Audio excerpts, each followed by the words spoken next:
ഈ P S സിയിലെ നിയമനങ്ങൾ, പി എസ് സിയിലെ ഒഴിവുകൾ ഇഷ്ടക്കാർക്ക് കൊടുക്കാനല്ല ഇവിടെ സർക്കാരിന് ഇരുത്തിയിരിക്കുന്നത്. അതായത് പൊതുജനങ്ങളിൽ നിന്നും നികുതി പിരിച്ചുകൊണ്ട് ഈ പൊതുജനങ്ങൾക്ക് വേണ്ട സേവനങ്ങളും പൊതുജനങ്ങൾക്ക് ജീവിത സൗകര്യങ്ങളും മെച്ചപ്പെടുത്താൻ വേണ്ടിയാണ് സർക്കാർ അവിടെ ഇരിക്കേണ്ടത്. അല്ലാതെ ഈ പി എസ് സിയിലെ ഈ ക്രമക്കേടുകൾ നടത്തിയവരെ സംരക്ഷിക്കാനല്ല.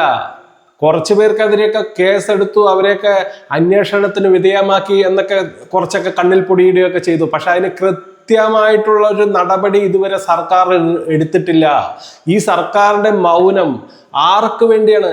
ഇത്രയും ലക്ഷങ്ങൾ ശമ്പളം വാങ്ങിക്കൊണ്ട് പി എസ് സിയിൽ ഇരിക്കുന്ന അംഗങ്ങള് എന്തിന് പ്രവർത്തിക്കുന്നു? അവർക്ക് ഇഷ്ടക്കാർക്ക് വേണ്ടി ജോലി കൊടുക്കാൻ വേണ്ടിയാണോ? വി.ഡി. സതീശൻ സർക്കാർ കൃത്യമായി ഇവർക്കെതിരെ, ഈ കൊള്ള സംഘത്തിനെതിരെ, ഇഷ്ടക്കാർക്ക് ജോലി കൊടുക്കുന്ന, പരീക്ഷയിൽ ക്രമക്കേട് നടത്തിക്കൊണ്ട് ഇഷ്ടക്കാർക്ക് ജോലി കൊടുക്കാൻ വേണ്ടി സഹായിക്കുന്ന അവന്മാരെ തുറുങ്കിലടയ്ക്കാൻ വേണ്ടി ശക്തമായ നടപടി സ്വീകരിക്കണമെന്നാണ് ഈ UDF സർക്കാരിനോട് ആവശ്യപ്പെടാനുള്ളത്.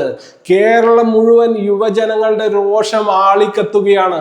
നിരവധി യുവജന സംഘടനകൾ, യുവമോർച്ച പോലുള്ള ശക്തമായ സംഘടനകൾ സമരരംഗത്ത് ഇറങ്ങിക്കഴിഞ്ഞിരിക്കുകയാണ്.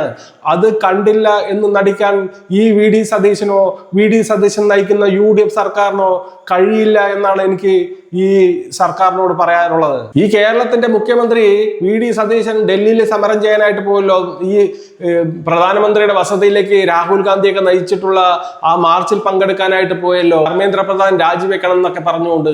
അത് നീറ്റ് പരീക്ഷയുമായി ബന്ധപ്പെട്ട ക്രമക്കേട് തന്നെയാണല്ലോ. അതേപോലെ തന്നെ അതിലും ഗുരുതരമായിട്ടുള്ള ക്രമക്കേടാണ് കേരളത്തിലെ PSC നടന്നിട്ടുള്ളത്. എന്തേ നിങ്ങൾക്ക് നരേന്ദ്രമോദി സർക്കാരിനെതിരെയും BJPക്കെതിരെയും മാത്രമേ നിങ്ങൾക്ക് സമരം ചെയ്യാൻ പറ്റുകയുള്ളൂ?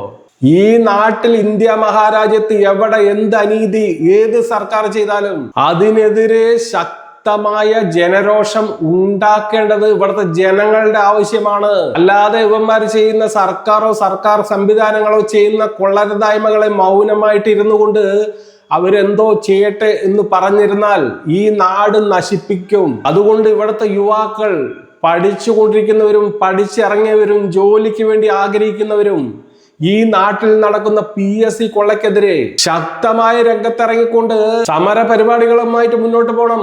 സർക്കാർ ആ ഒരു PSC സംവിധാനത്തെ ക്ലിയർ ആക്കുന്നത് വരെ, കൃത്യമായി ആ സംവിധാനത്തെ ഉടച്ചു വാർത്ത് അതിന്റെ പ്രവർത്തനം സുതാര്യമാക്കുന്നത് വരെ ഇവിടെ സമര പരിപാടികൾ ആരംഭിച്ചുകൊണ്ട് ശക്തമായിട്ട് പ്രതിഷേധം തുടങ്ങേണ്ടിയിരിക്കുന്നു.